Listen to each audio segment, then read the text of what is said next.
न विद्या, जिसमें न किसी प्रकार की विद्या है। किसमें? आदमी के अंदर। आदमी के अंदर किसी प्रकार की विद्या है। ऐसा न विद्या न तपो न दानम, और ना ही उसने अपनी इंद्रियों को ही तपाया। इंद्रियों को तपाने का मतलब क्या होता है? इंद्रियों को तपाने का मतलब ये होता है कि ये जो हमारी आंखें हैं, शरीर में 5 कर्मेंद्रिय होती है, 5 ज्ञानेंद्रिय होती है। तो ज्ञानेंद्रियों में आंख आती है। इस आंख की तपस्या क्या है? इस आंख की ये तपस्या है कि इन आंखों से हम अपनी पत्नी को छोड़ करके संसार की जितनी भी हमसे कम उम्र की महिलाएं हैं, उनको बहन और पुत्री, बड़ी है उन्हें माँ, बड़ी माँ, चाची के रूप में देखी। ये क्या किसकी तपस्या है? हाँ। और ये तपस्या को हम भूल जाते हैं। देखो,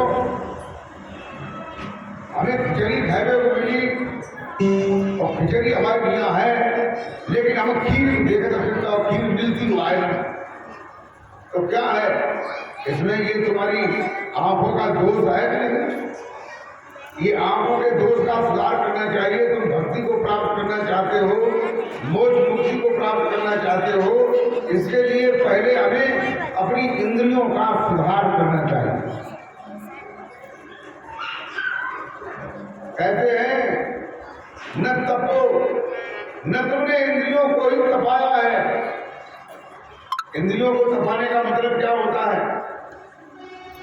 इंद्रियों को तपाने का मतलब ये होता है कि इन आंखों से हम सबको मां बहन की दृष्टि से देखें। और जो महिलाएं हैं वो पुरुषों को पुत्र, भाई, चाचा, ताऊ, पिता के दृष्टि में देखें। ये बात केवल पुरुषों के लिए नहीं है कि पुरुष देखें और महिलाएं न देखें। तो उनके लिए भी तो वही कानून है, वही आंखें उनके पास है, वही आंखें पुरुष के पास। और कानों की तपस्या क्या है? कानों की ये तपस्या है कि कानों से हम संतों का सत्संग सुने, भगवान की कथा सुने, अच्छे अच्छे भजन सुने, अच्छी अच्छी बातें सुने। ये कानों की तपस्या है। कानों की ये तपस्या नहीं है कि कानों में हमने लीड लगा ली और बरेली के बाजार में झुमका गिर रहा है भीतरी भीतर दिमाग में, और चारों ओर हम लोगों को देख रहे हैं उसी झुमके के आधार पर। तो बताइए ये तुम्हारी तपस्या है? नहीं है। कानों की तपस्या को करो, कानों से अच्छी बातों का श्रवण करो। है? अब कानों से तुम्हें क्या अच्छा लगता है? कोई तुम्हारी प्रशंसा करे, है? तुम्हारी बातें करे कि बहुत बढ़िया आदमी है तो तुम्हें अच्छा लगेगा। और कोई जगह बहुत खराब आदमी है तो कानों में जो है भरने लगेंगे, हमको गलत बता रहा है। तो प्रेम कर दो।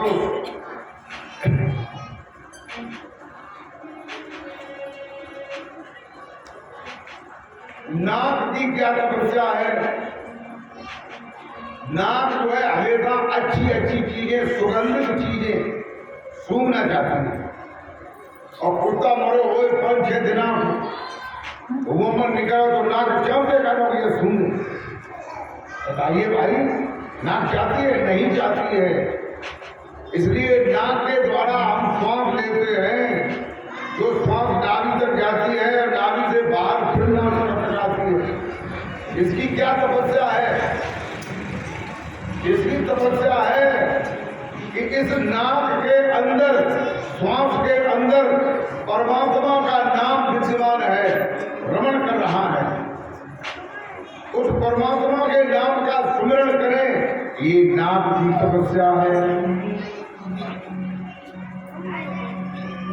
गोस्वामी तुलसीदास जी कहते हैं, क्या कहते हैं?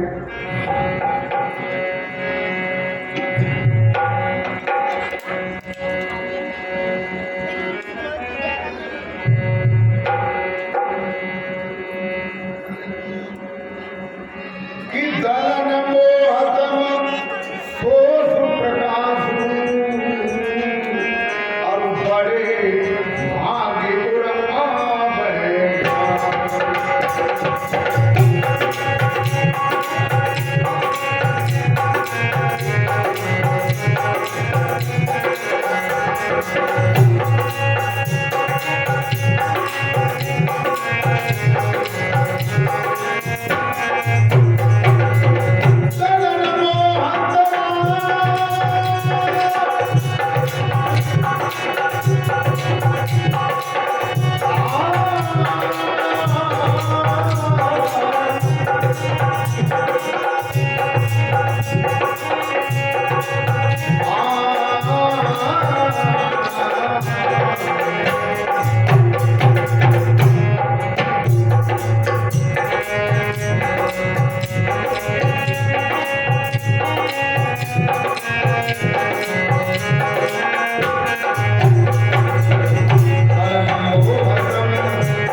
गोस्वामी तुलसीदास जी कहते हैं कि दलन मोहतम, दल कहते हैं, दल किसे कहते हैं?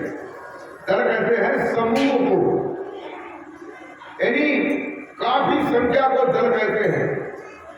यानी कहते हैं दलन मोहतम, जो मोह रूपी तम माने अहंकार है, अविद्या है, अंधकार है, उसका दल कौन है? मोह का दल। मोह का दल क्या है? मोह का दल जो है काम है, क्रोध है, लोभ है, मोह है, मद है, मत्सर है, अहंकार है, डाह है, तृष्णा है, ईर्षा है, द्वेष है, ये मोह का दल है। और ये मोह अगर खत्म हो जाए तो ये दल जो है अपने आप से कमजोर हो जाता है, नष्ट हो जाता है। कभी तो कहते हैं, गोस्वामी तुलसीदास जी ने कहा है, क्या कहा है? कि मोह सकल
सकल व्याधि न करबू।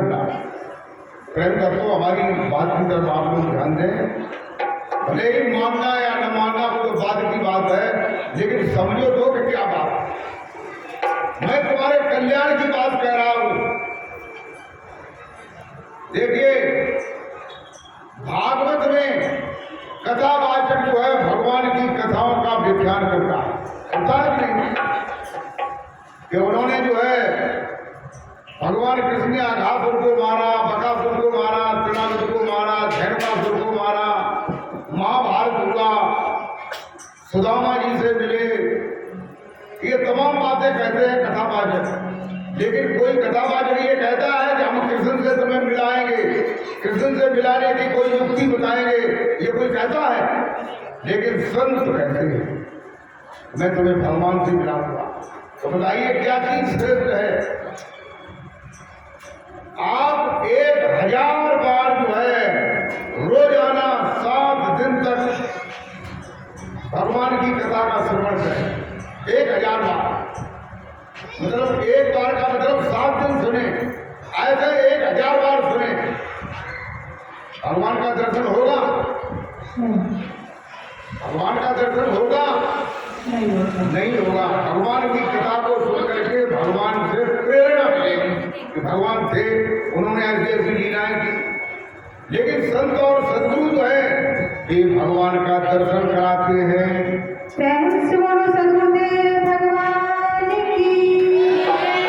ये भगवान से मिलाते हैं। तभी तो कहते हैं, कबीर साहब ने कहा है, क्या कहा है कि गुरु गोविंद दोनों खड़े हरि काटे लाल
कहते हैं कि गुरु गोविंद दोनों खड़े। अरे गुरु और गोविंद दोनों एक जगह पर खड़े हो जाए तो हमें पहले किनके चरणों में हम नतमस्तक होना चाहिए?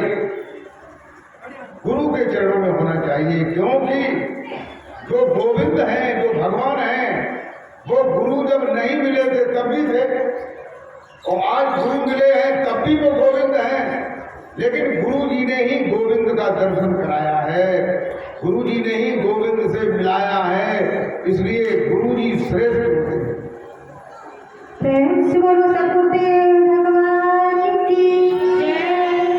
जो गुरु जी को केवल मनुष्य मात्र में समझ करके, आदमी समझ करके जानते हैं, वे लोग हैं गुरु जी की वास्तविक महिमा को नहीं जानते हैं। प्रेम भक्तों, अभी पीछे मैंने बताया कि दलन अमोह शोध प्रकाश, जो मोह का दल है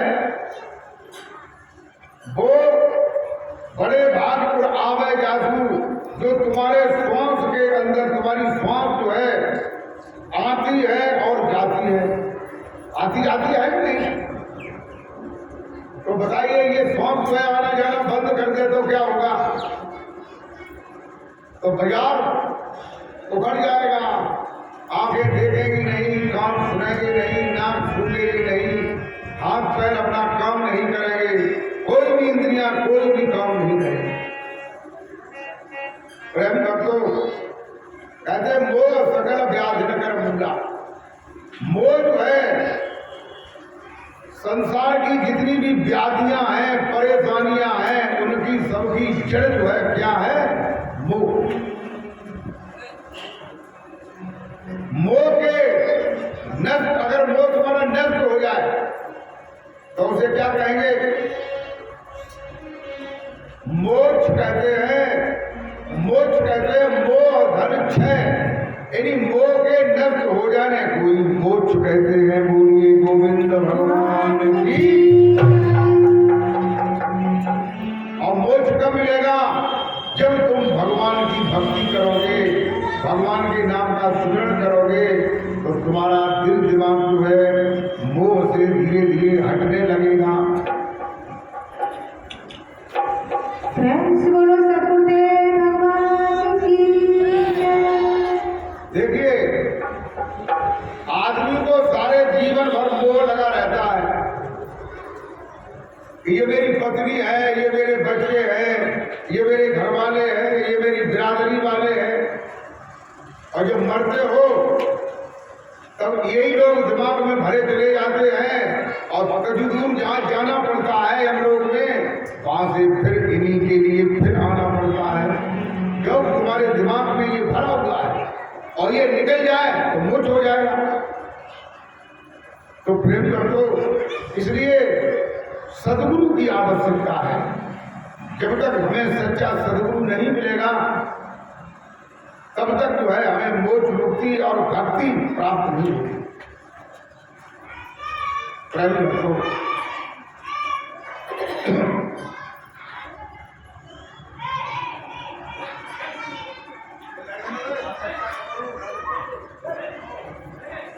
प्रेम रखो। कहते हैं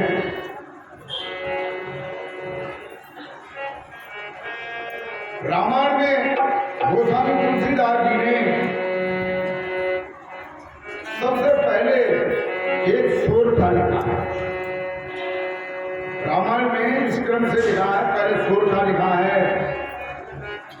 फिर दोहा लिखा है, फिर 10 चौपाई लिखी है, उसके बाद फिर 10 चौपाइयों का एक दोहा, 10 चौपाइयों का दोहा, ऐसे 10 दोहे निकल जाते हैं, तब एक सोरठा और दोहा और 10 चौपाइयां आती हैं। तो सबसे पहले सोरठा लिखा है, उसमें क्या कहते हैं?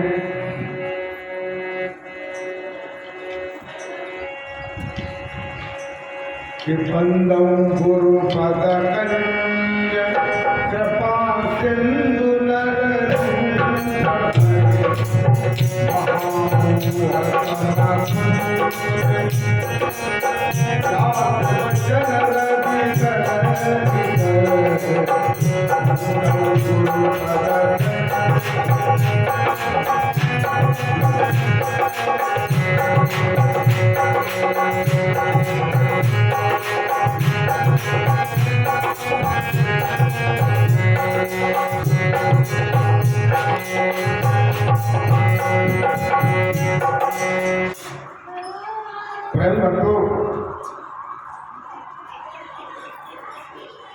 कहते हैं पहले तप की बात चल रही थी। इंद्रियों का तप क्या है, पैरों का तप क्या है? पैरों का तप यही है, आप लोग अपने घर से मकान से चल करके यहाँ पैरों से चल के यहाँ आए हो नहीं, तो ये पैरों की तपस्या है। और ये इंद्रियों की तपस्या है कि हम जो है सबको अच्छी दृष्टि से देखें, सबके अंदर परमात्मा को देखें, किसी को गलत भाव से देखें। और गुरु के लिए तो बताते हैं कि बंदौ गुरु पद कंज, गुरु जी के कंज माने कमल, गुरु जी के कमल रूपी चरणों की वंदना करता हूं। कृपा सिंधु नर रूप हरे, जो कृपा के सागर है और मनुष्य के रूप में भगवान है। कृपा सिंधु नर रूप हरे, नर रूप हरे यानी नर माने मनुष्य, मनुष्य के रूप में अगर भगवान है संसार में, तो जिंदा भगवान जो है वो संत और सदगुरु होते हैं। अगर उनके पास भक्ति की शक्ति और वो परमात्मा से नित्य प्रति मिलते हैं, भगवान से मिलते हैं, तो ऐसे संत और सदगुरु जो हैं वो ही जो है जिंदा भगवान संसार में है, वो ही हमें भगवान से मिला देते हैं। प्रेम से बोलो सतगुरुदेव भगवान की जय। महा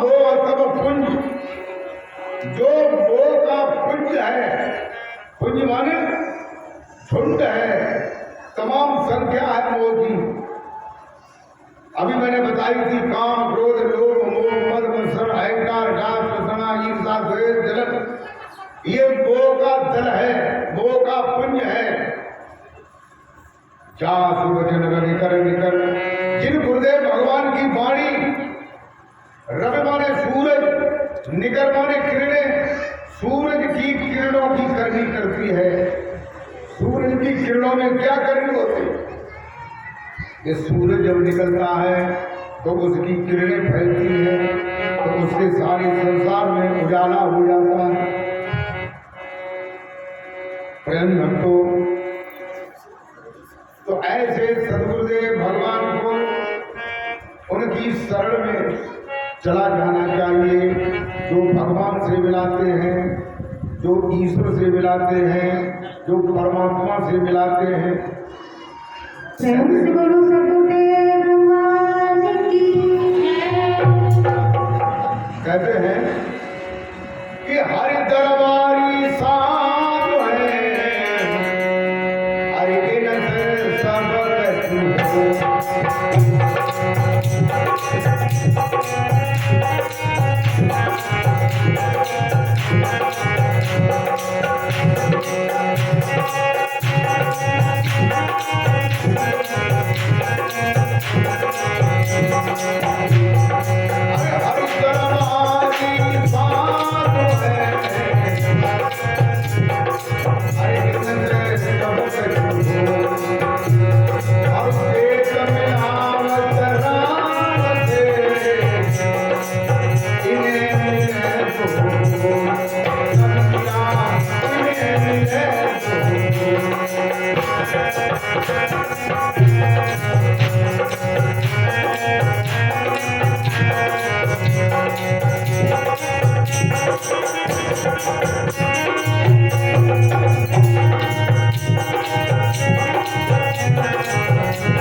क्या बात जो लोग उनको हम कर सकते हैं और हर जगह कर रहे हैं काम। कहते हैं कि हरि दरबारी साधु हैं, इनसे सब कछु होए। जो साधु हैं, संत हैं, ये भगवान के दरबारी हैं। दरबारी किसे कहते हैं? जो उनके दरबार में आते हैं, जाते हैं, आते हैं, जाते हैं, नित्य जाते आते हैं, और नित्य नहीं जाता है तो पता खान में तो जाते नहीं। वो उन्हीं को संत कहते हैं जो भगवान के दरबार में जाते आते हैं, उनसे मिलते हैं और उनसे जो मिलना चाहता है उसे मिलाने की कोशिश करते हैं। प्रेम से बोलो सद्गुरुदेव भगवान की जय। कहते हैं वैसे तो संसार में तरह तरह के गुरु होते हैं, जो हमें सिलाई सिखाता है, और जो टेलर होता है वो भी गुरु है।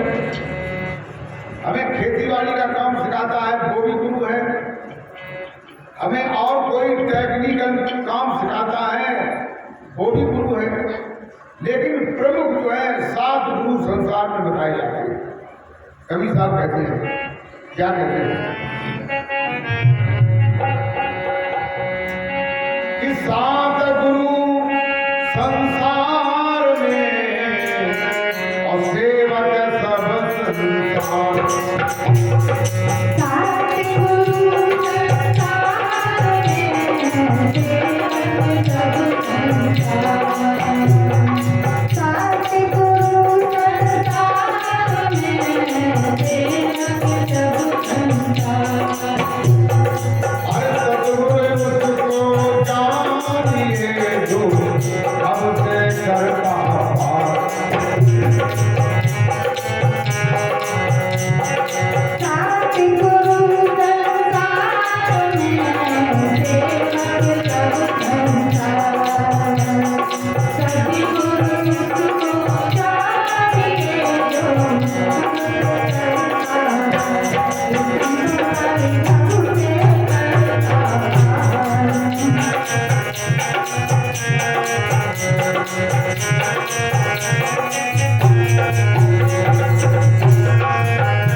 बताए जाते हैं। वे कौन कौन से हैं उनके बारे में मैं आप लोगों को बताया। कहते हैं कि ये जो तुम्हारा शरीर है 3.5 हाथ का, ये जब नहीं था संसार में तब ये कहां था? पिता के अंगों में रमण कर रहा था। बिंदु रूप से पिता के अंगों में रमण कर रहा था, इसलिए पहला गुरु पिता होता है। इसलिए पिता की प्रतिष्ठा करो, पिता की सेवा करो। अगर पिता गलत चलता है, गलत रास्ते पर चलता है, तो उसे समझाओ कि आपका रास्ता गलत है, मैं आपका पुत्र हूँ, मैं आपको बता रहा हूँ, आपको आदेश नहीं कर रहा हूँ, आप जो है सही रास्ते पर आ जाइए। इसलिए पहला गुरु जो है पिता होता है। फिर पिता जो है माँ के गुप्त अंगों में उस बिंदु को रख देता है, रखता है कि नहीं? तो उससे माता का रज बिंदु से मिलकर के मिलौनी क्रिया होती है, जो 7 दिन में शेर जितना बड़ा हो जाता है और 1 महीने में मोर के अंडे जितना बड़ा हो जाता है और 3 महीने में सभी अंग उभर आते हैं, आंखें, नाक, कान, हाथ, पैर ये सभी निकल आते हैं। 5 महीने में पूर्ण विकास हो जाता है और 7वें महीने में बच्चा गर्भ के अंदर घूमने लगता है।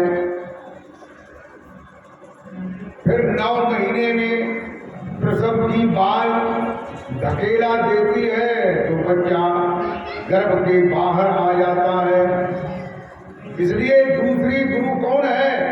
माता है, जिसने 9 महीने मेरे शरीर को गर्भ में रखा।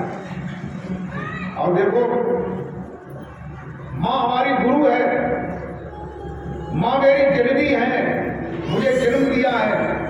लेकिन जो ही ब्याह हो तो कोई दूसरी अम्मा आ जाती है, फिर वह अम्मा की कदर खत्म हो जाती है, हो जाती है ना। अम्मा जो है कुआ बाबरे पे, कुआ में घोड़े डाली के बैठ जाते, जकात के हम कुआ में गिर गए, क्योंकि अबे तो हम जगी अम्मा रही, अब जाके दूसरी अम्मा आ रही है। लोगों 7 प्रतिज्ञाएं करता है, 7 सींगे लेकर के कुएं के चारों तरफ, माँ के चारों तरफ घूम करके एक सिरकी एक बार में डाल देता है। और फिर क्या होता है? ये पद्धति जो है कैसी है? कुछ ठीक भी है, कुछ गलत भी है। ये पद्धति हमारी हिंदू पद्धति है और ये हिंदू पद्धति किसने बनाई है? मुसलमानों ने बनाई है, मुसलमानों ने। वैसे तो हमारी असली पद्धति जो है सनातन धर्म की पद्धति है। उसी के पीछे, लड़के के पीछे लड़के की बहन या बुआ सकोरे में बेसन और आटा मिला करके पीछे लगा दी जाती है। वो आगे चलता जाता है, एक सीख डाल देता है, 7 चक्कर हो जाते हैं, 7 भौरें जो है बहन से बुआ से पड़ जाती है। फिर जो है वो लड़का कहता है कि अम्मा उठ बैठो, तुम्हारे लिए दाल बन रहे, तो तुम्हारी सेवा करो करे, वचन भर देता है। फिर उसके बाद में पूरी और बतासा अन्नप्राशन कराया जाता है। वहां पर बुआ या बहन जो है मूसल लेकर के लड़के के चारों तरफ घुमाती है और एक जो है बुआ जो है सूप में भूसी रख करके ऐसे फेंकती है, लेकिन तुम दिमाग भूसी जिनको रही हो, तुम दिमाग भूसी जिनको रही हो, अब तुम ब्याह का करने गए हो मूसल, अब ब्याह का करने गए हो।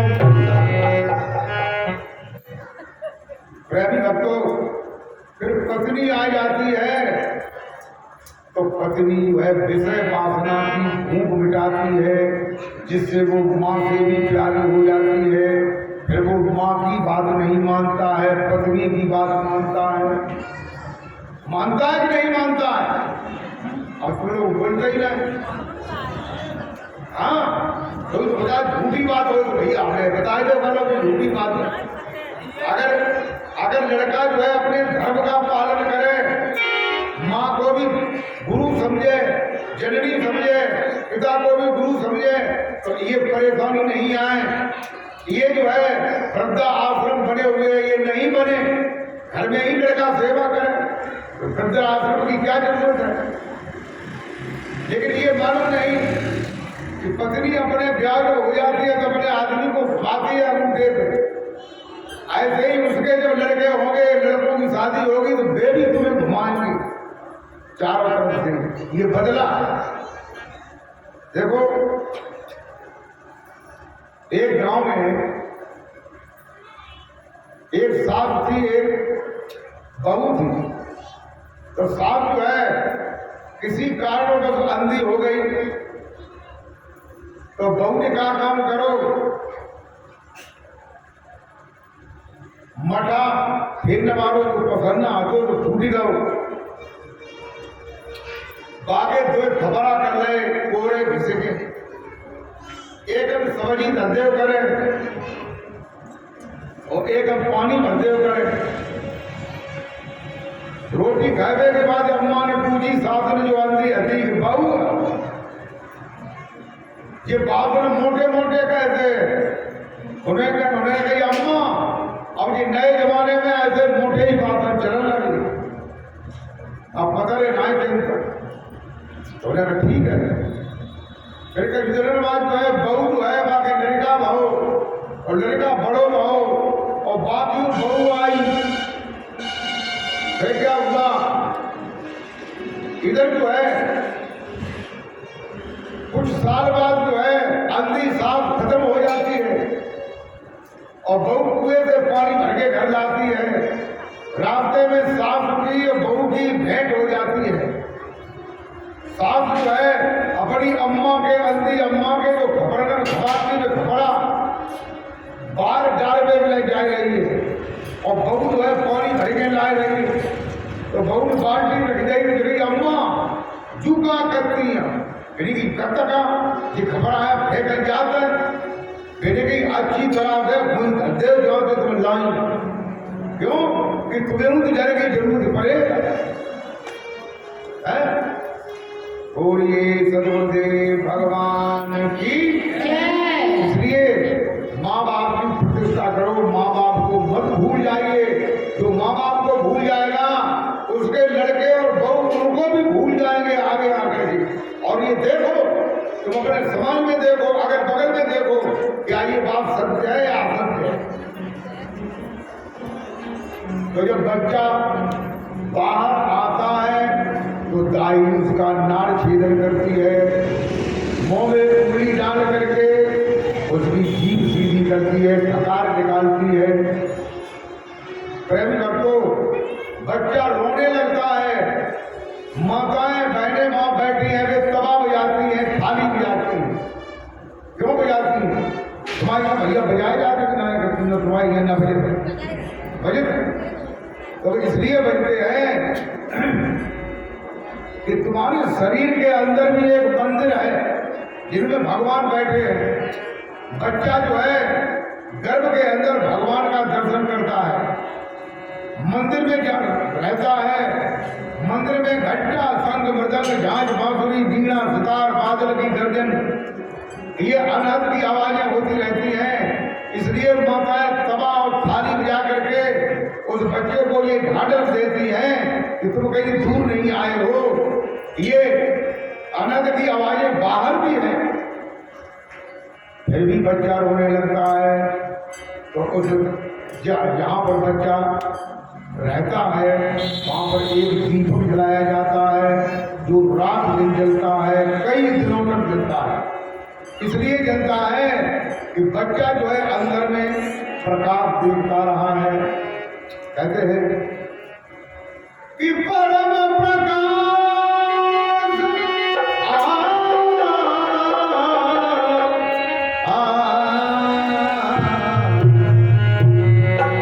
परम प्रकाश रूप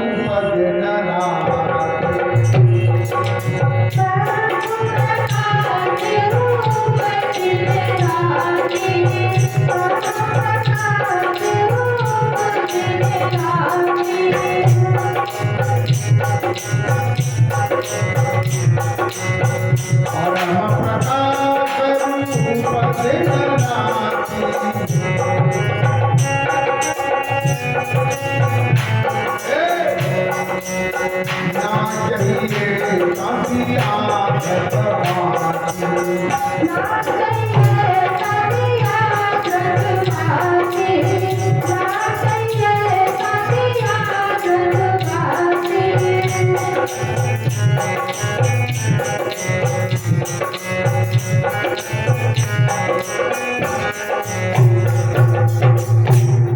जो सदगुरु होते हैं वे क्या करते हैं, जीव को तभी तो अंतर का ज्ञान कराते हैं जहाँ अंतर में प्रकाश है, न दिया है, न घृत है, न बत्ती है, न बिजली है, न तेल है, कोई चीज नहीं, लेकिन अंदर में प्रकाश हो रहा है,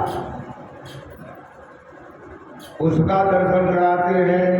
अंदर में जो मन मंदिर है जिसमें अनाद नाद बज रही है, उस अनाद नाद का ज्ञान कराते हैं। प्रेम से बोलो सतगुरुदेव भगवान की जय। कहते हैं कि मन मंदिर तन भेद कलंदर घटली तीरथ नावा, और एक शब्द जो प्राण बसत सो बहु जन्म नहीं पावा। एक शब्द जो है तुम्हारे प्राणों में निवास कर रहा है, रब रहा है, वो बहुत जन्म नहीं पावा। इनको जितने मनुष्य के अलावा जितने भी जन्म हैं, जितने भी शरीर हैं, पशु के, पक्षी के, कीट के, पतंग के, उसमें वो नाम है, लेकिन वो उस नाम को जान नहीं सकते हैं, केवल मनुष्य ही जान सकता है। तो तीसरा गुरु कौन होता है? दाई होती है जो ज्ञान भेदन करती है। चौथा गुरु कौन होता है? जो नामकरण संस्कार करता है, समय नक्षत्र राशि देख करके नाम रख देता है कि तुम्हारा नाम पप्पू है, टिंकू है, हरिदास है, रामचंद्र है, रामधरी है, रामलाल है? ये नाम रख देता है, वो चौथा गुरु होता है। और पांचवा गुरु कौन होता है?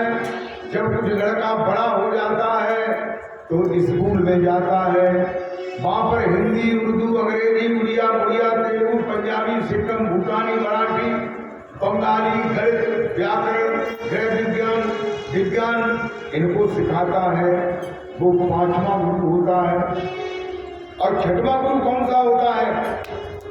जब लड़का बड़ा होता है, समझदार होता है, शादी हो जाती है, जब वो कथा भागवत सुनता है तो उसके दिमाग में ये आता है कि संसार में कभी भगवान आए थे, अवतार किया था, आज भी भगवान है और वो हमें दिखाई नहीं देते हैं, सदगुरु के माध्यम से उनका ध्यान होता है।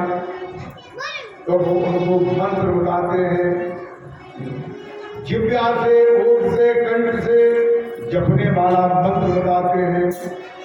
ओम नमो भगवते वासुदेवाय, ओम नमो नारायण, ओम नमो शिवाय, ओम ह्रीं श्रीं क्लीं ऐं रं सोहम सतनाम आदनाम पाताले नाम सिद्धनाम अदलीनाम अल्लानाम पाकनाम खुदानाम प्रियम नाम श्रियम नाम क्रियम नाम सोहम नाम सरोहम नाम, तरह तरह के नाम बताते हैं। ये छठवें गुरु होते हैं। लेकिन मंत्रों का ज्ञान अंत में काम नहीं आता है, क्योंकि जो अंत आता है, अंत समय आता है। कैसे है? भगवान विष्णु ने काकभूषण को पूछने पर बताया कि आदमी जो है भवसागर से कैसे पार हो सकता है। तो भगवान विष्णु कहते हैं कि जब आदमी अंत में मृत्यु को प्राप्त होता है तब उसकी कर्मेंद्रियां शिथिल हो जाती हैं। कर्मेंद्रियां माने हाथ, पैर, लिंग, मुख, गुदा। तो जब मुख शिथिल हो जाता है, जब कार्य नहीं करता है, तो तुम मौत है। ओम नमो भगवते वासुदेवाय, ओम नमो नारायण, ओम ह्रीयम श्रीयम क्लीयम, ये कुछ नहीं कह पाओगे। कह लोगे? क्योंकि मुंह बंद हो जाएगा, जीभ भी टेढ़ी हो जाएगी, अंदर में आंखें जो है देखना बंद कर देंगी, कान सुनना बंद कर देंगी, नाक सूंघना बंद कर देंगी। तो इसलिए जो सातवां गुरु है, जो सदगुरु है, कहते सात गुरु संसार में सेवे सब संसार और सदगुरु उसको जानिए जो भव से करता, जो भव सागर से पार करता है वो सात गुरु होता है।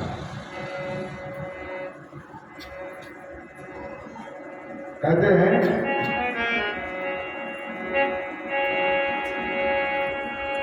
कि जासु नाम सुमिरत एक बारा और उतरे नर भव सिंधु अपार।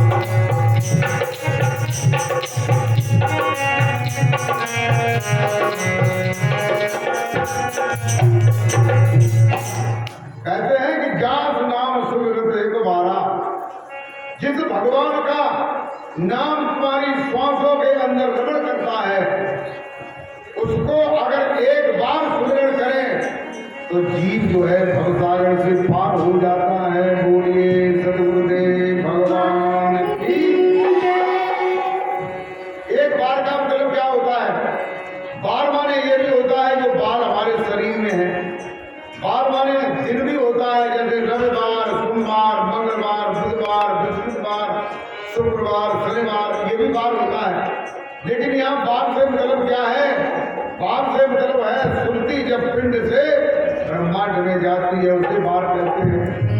जब एक बार ऐसा हो जाए कि सुरती पिंड से ब्रह्मांड में पहुंच जाए तो वह जीव भवसागर से पार हो जाता है। फ्रेंड्स बोलो सतगुरुदेव भगवान की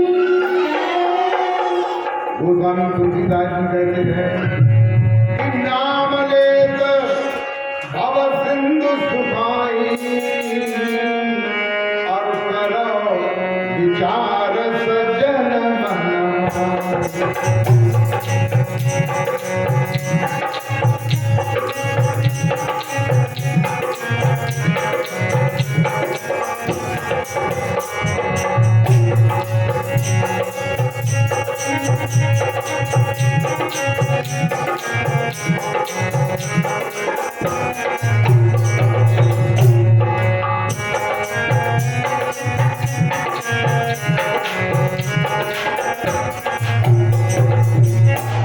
मेरे भगवत प्रेमियों,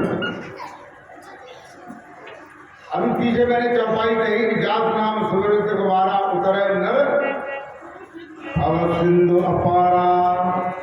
भव सिंधु माने सागर और भव माने भव यानी भव सागर से पार हो जाता है, ये अर्थ है। दूसरी चौपाई मैंने बताई है कि नाम ले तो भव सिंधु सुखाई, नाम लेते ही भव सागर सूख जाता है। तो ये भवसागर क्या है उसके बारे में भी मैं बताना चाहता हूं। देखो, ये भवसागर की बात रामायण में दी गई है, भागवत में बताई गई है कि भवसागर से जीव पार हो जाता है, लेकिन ये कहीं नहीं बताया गया है कि वो भवसागर कहाँ है, कैसा है, कितना बड़ा है। प्रेम करतो, भवसागर का अर्थ है भव माने संसार और भव माने दुख। ये संसार जो है वो दुखों का सागर है, इसलिए इसे भव सागर कहते हैं। जिसके पास धन नहीं है वो धन के न होने से दुखी है, और जिसके पास ज्यादा धन है तो वो ज्यादा धन के होने से दुखी है और भी नींद नहीं आती है। लड़का जो है सुबह शाम को खेतों में घूमने जाता है तो जब तक लड़का वापस नहीं आ जाता है तब तक चिंता लगी रहती है, लड़का को कोई पकड़ न ले ले, न हम पे 30 लाख रुपया मांगे, तो ये भी दुखी है। जिसके लड़कियां ही लड़कियां होती हैं, लड़के नहीं होते हैं, तो वो लड़के के कारण दुखी है। किसी के लड़के ही लड़के होते हैं तो वो ये सोचते हैं कि लड़की नहीं आ जाती अपने भाइयों के गठिया बांधने के लिए, भाई दौज खिलाने के लिए, तो वो इसलिए उससे दुखी है। सभी भवसागर में दुखी हैं। कहते हैं कि निर्धन कहे धनवान सुखी, और धनवान कहे सुख राजा तुम्हारो, और राजा कहे महाराजा सुखी, और महाराजा कहे सुख इंद्र तुम्हारो। इंद्र कहे हमको सुख का है, और सुखी देखो तो विष्णु को निहारो। और विष्णु कहे हम भी न सुखी हैं, और सुखी यदि देखा तो मेरा भक्त सहारो। जो मेरा भक्त है, जो मेरे सहारे से मुझे पुकार रहा है, तो उसकी मुझे याद है, चिंता है, मुझे नंगे पैरों भागना पड़ता है।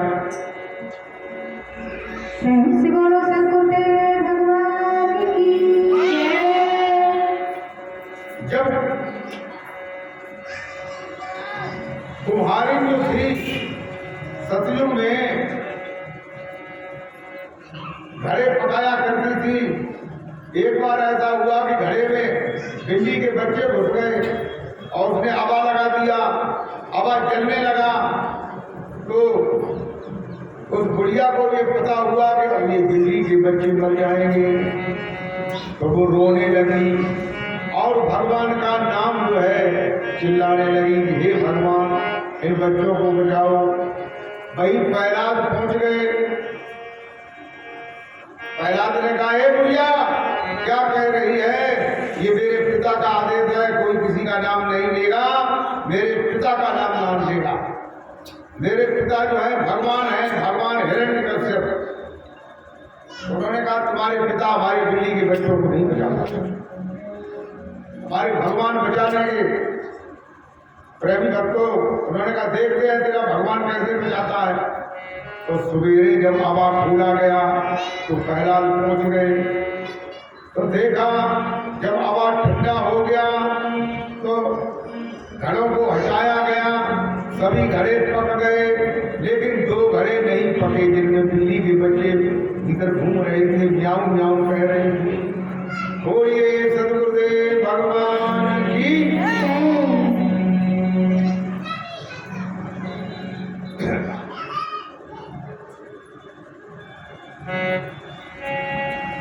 ऐसे सदगुरु अगर मिल जाए तो गोस्वामी तुलसीदास जी कहते हैं कि कर्णधार सदगुरु नामा, और दुर्लभ सहज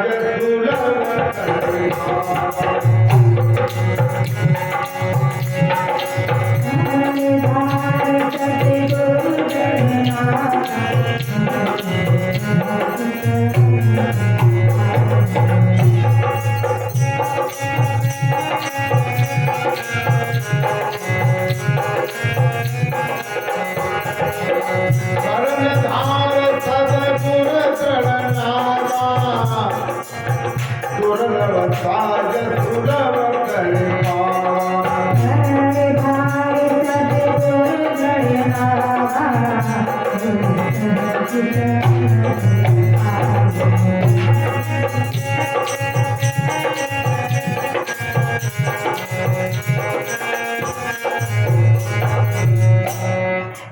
अगर ऐसे कर्णधार कहते हैं कि जो केवल कहने ही वाले नहीं हैं, कहने के साथ साथ करके दिखाने वाले भी हैं, ऐसे सदगुरु मिल जाए तो जो दुर्लभ परमात्मा का दीदार है, जो दुर्लभ भगवान का दर्शन है, उसे सहज में ही करा देते हैं। बोलिए सतगुरुदेव भगवान की जय। अब मैं आप लोगों को एक छोटा सा भजन सुना रहा हूँ।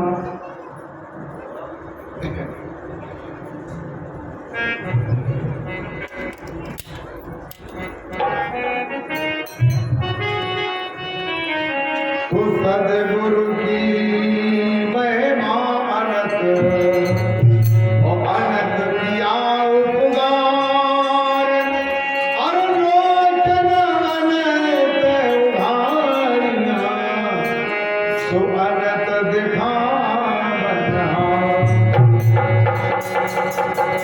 सदगुरुदेव भगवान की अनंत महिमा है। जो इन दो नेत्रों के अलावा जो तीसरा नेत्र है उसे खोल करके अनंत तक का दिखा देते हैं। बोलिए सदगुरुदेव भगवान की भजन में कहते हैं, क्या कहते हैं? आई मोए दियो जगाए नहीं तो मैं हरे हरे नहीं तो मैं सोए जाती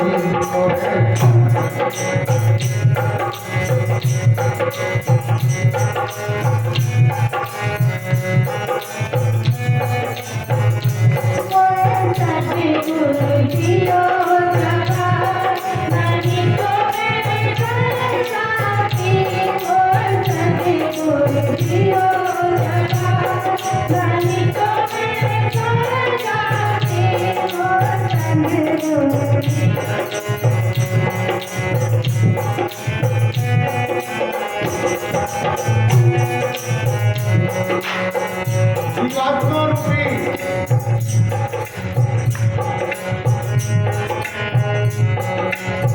एक भटकती हुई आत्मा जो है ये कह रही है, मुझे अगर सदगुरु नहीं मिलते तो मैं सो रही थी, उन्होंने ही मुझे जगाया। जो सदगुरु से जुड़ करके भक्ति ले करके नामदान ले करके जो सदगुरु के पास नहीं जाते हैं, सदगुरु का ध्यान नहीं करते हैं, अपने घर में सदगुरु की फोटो नहीं लगाते हैं, नित्य भजन ध्यान नहीं करते हैं, वे सो जाते हैं, भक्ति से अलग हो जाते हैं।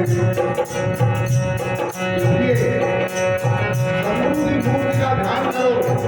घर में एक छोटा सा मंदिर बनाओ जिसमें सदगुरु की मूर्ति की स्थापना करो, नित्य आरती पूजा करो और उनका बताया हुआ रास्ता है उस पर चलो, तो भक्ति तुम्हारी जागृत बनी रहेगी और तुम सोओगे नहीं, जागते हो।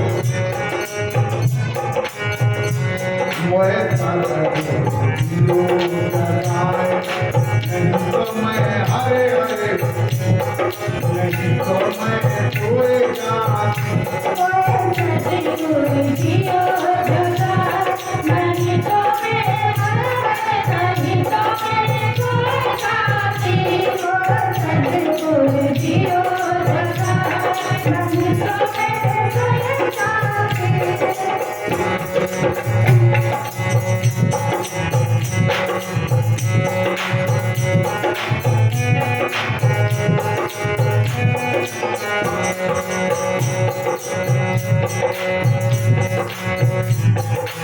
और क्या कहते हैं इसलिए अगले अवतार में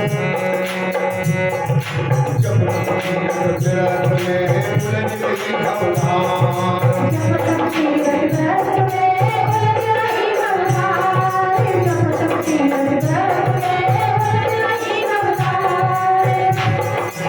संसार के गुरुओं ने मुझे मंत्र जपना, तपस्या करना, व्रत रहना, तीर्थ में जाना ये बताया।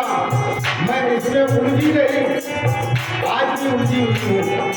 जब तक तीर्थ विरत में उलझ रही भवनार,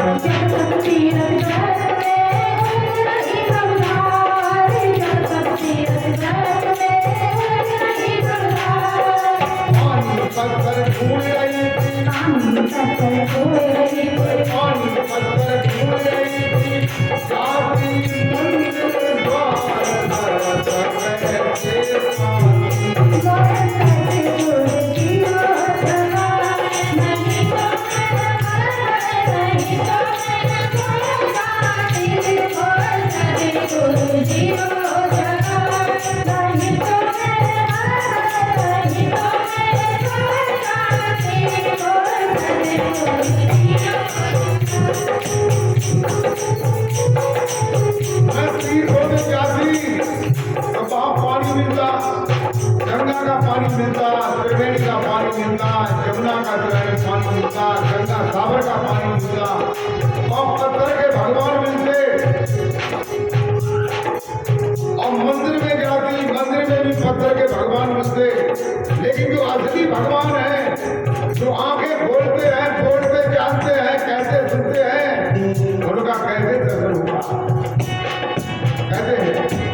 दियो जगाए, नहीं तो मैं हरे हरे, नहीं तो मैं सोए जाती।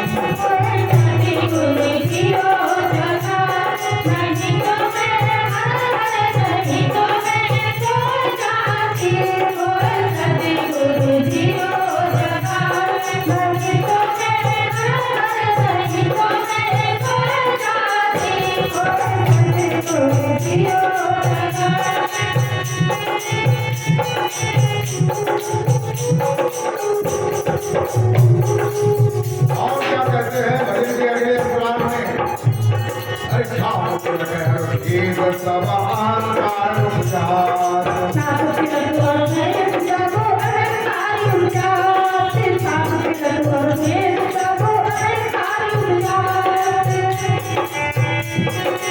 ये जो छाप तिलक है, कहते हैं गाड़ी खा लेना मेरे जैसी, या सुकुल मुंडा करा देना, लाल कपड़े पहन लेना या सफेद पहन लेना, इससे क्या होता है, हम ये सोच लेते हैं कि हम महात्मा बन गए हैं, हमें अहंकार होता था। ये कबीर कहते हैं, क्या कहते हैं, अरे छाप तिलक है सब अहंकार उपचार,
नहीं तो मैं हरे हरे, नहीं तो मैं सोए जाती।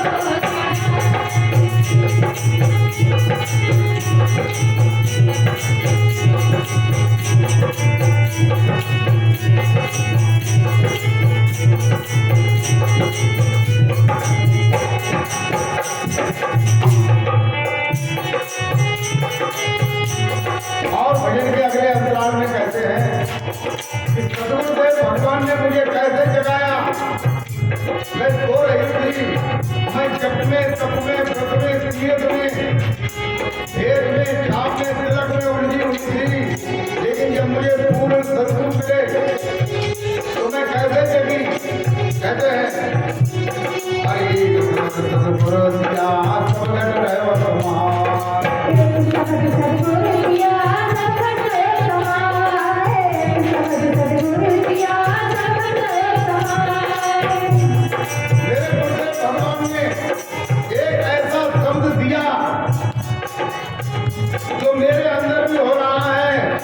संसार में जितने भी झुला झुलाए तेरी कमोली ठाकुर ब्राह्मण बंडिया लोहार सबके अंदर जो है वही शब्द हो रहा है, चाहे वो हिंदू हो मुसलमान हो सिख हो जैन हो ईसाई हो बौद्ध हो मराठी हो किसी भी धर्म का मानने वाला हो, सबकी अंदर जो है वो सब जो है समाया हुआ है।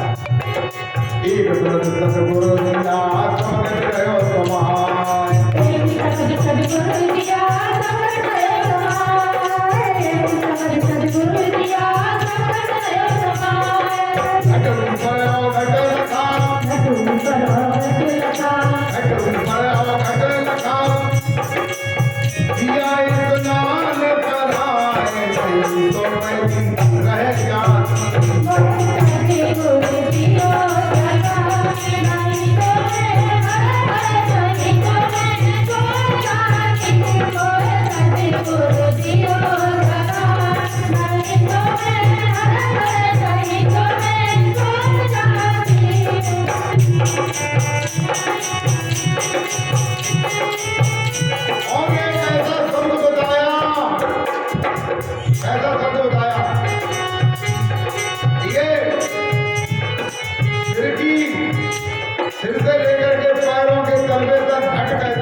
ऊपर अवघट लगा, दिया स्नान कराया। किसने स्नान कराया? अवघट ने स्नान कराया। घट ऊपर अवघट लगा, अरे घट ऊपर अवघट लगा, दिया स्नान कराए, तो मैं रह जाती।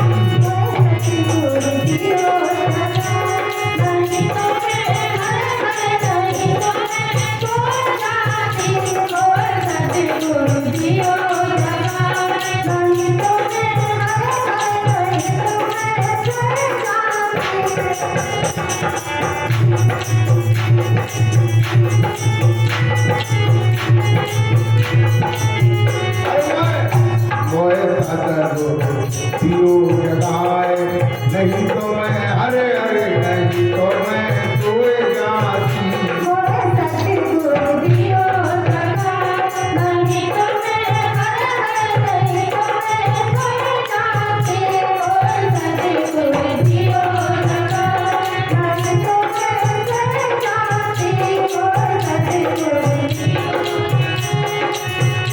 सदगुरुदेव भगवान ने मुझे जगा दिया। मैं जब तब तीरथ पानी तत्वर में उलझी हुई थी, छाप तिलक में उलझी हुई थी, एक ऐसा शब्द बताया जो मेरे अंदर हो रहा है और सबके अंदर हो रहा है, और जो बाहर ऊपर बेहद में भी हो रहा है। कहते हैं, क्या कहते हैं? मुझे मेरे कोल के अनुस्नान बनाए,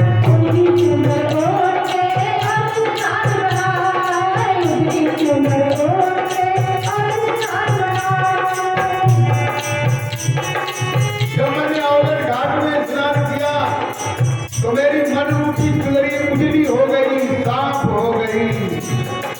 मैंने स्नान किया। कहते हैं, उजली चुनरी ओढ़ के अनुस्नान बनाए,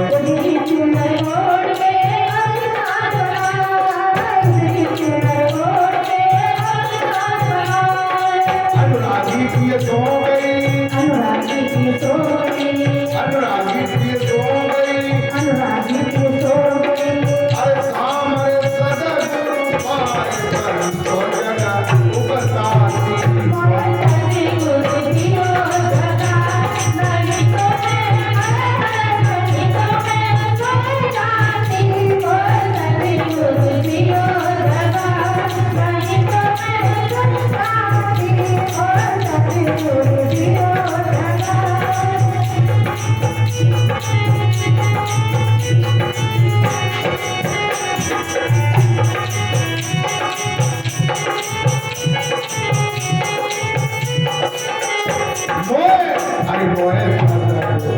दियो जगाए, नहीं तो मैं हरे हरे,